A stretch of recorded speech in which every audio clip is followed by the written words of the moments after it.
धृतराष्ट्र का विवाह कोई स्वप्न नहीं था, वह एक समझौता था, एक ऐसा निर्णय जो प्रेम से नहीं, राजनीति से लिया गया था। हस्तिनापुर अब की पुत्री को सम्मान देगा। मेरी पुत्री गांधारी हस्तिनापुर की महारानी बनेगी। गांधार और हस्तिनापुर के बीच यह रिश्ता दो व्यक्तियों का नहीं, दो राजवंशों की मजबूरी का परिणाम था।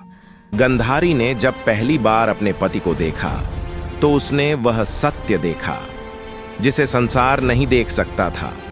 उस क्षण गंधारी ने एक ऐसा निर्णय लिया जो किसी शास्त्र में नहीं लिखा था, पर इतिहास में अमर हो गया। यदि मेरे पति अंधकार में हैं, तो मैं भी प्रकाश नहीं देखूंगी। उस दिन केवल एक पट्टी नहीं बंधी थी, उस दिन भविष्य बंध गया था।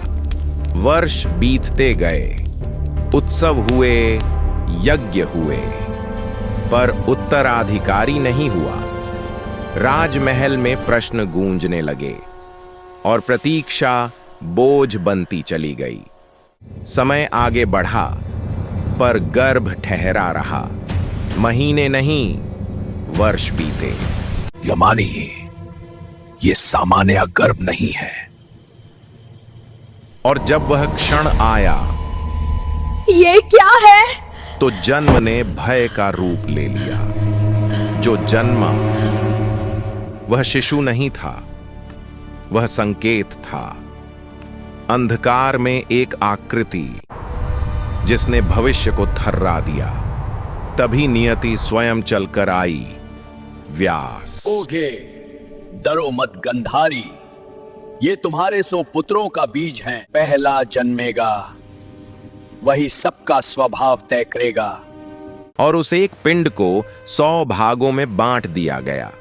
समय को 100 अवसर दिए गए और सबसे पहले जो जन्मा, महाराज, ये बालक जन्म लेते ही हंस रहा वह है। केवल एक बालक नहीं था, वह स्वभाव था, वह दिशा था। दुर्योधन।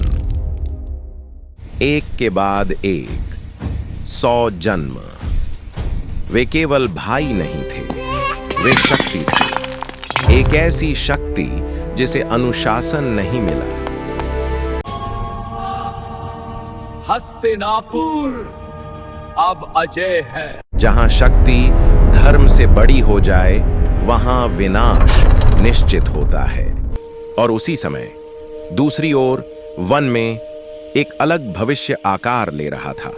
कोई महल नहीं, कोई वैभव नहीं, केवल मूल्य, युधिष्ठिर, सत्य और धर्म की शांति। भीम शक्ति जो संरक्षण के लिए थी। अर्जुन लक्ष्य जो कभी डगमगाया नहीं। और माद्री के पुत्र नकुल और सहदेव संयम और विद्या।